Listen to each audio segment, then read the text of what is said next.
This is called The City Lover and the Town Lover. They met on a Friday night under the stars. From the very top of its tallest building, the city watched the town lying on a hill, mapping the constellations. Compelled by its silence, the city closed its jazz clubs and sent a message upriver. It arrived as a single pair of feet shuffling over a sidewalk, the final click of a door shutting, quiet as a tap on the shoulder. If the night is dark enough and the river stays still, the street lamps and the skyscrapers reflecting in the harbor look like the stars in the sky. It's amazing the things that you and I can have in common. The town's leaves fell from its trees. Houses creaked. Fence gates slapped against their posts. No Smiling replied, "I'm sorry. I can never live somewhere where the grass does not grow."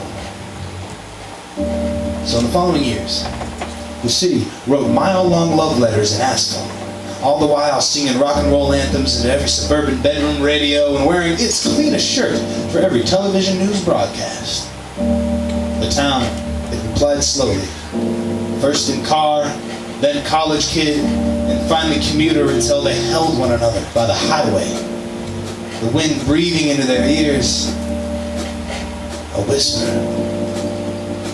Then the subway cars swelled with new blood, entering and exiting tunnels day in and day out, fingernails dragged up and down power lines, factories devoured mountain dust into steel, forest wailed, ransacked by hot metal until they sweated out home and hotel and hospital.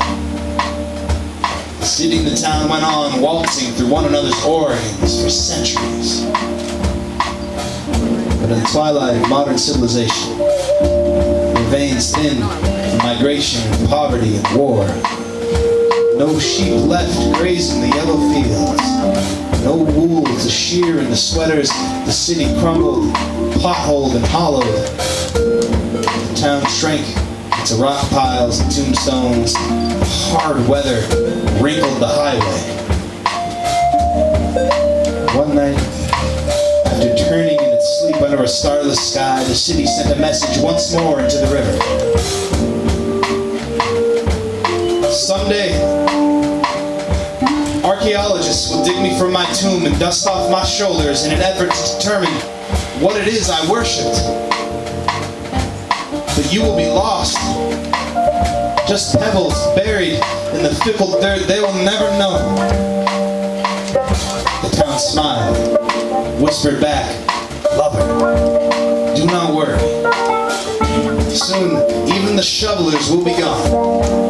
Then the ground will shake, the hill will grow over your skeleton, and you will join me as I swallow you back into the earth and cover you completely with grass." Thank you.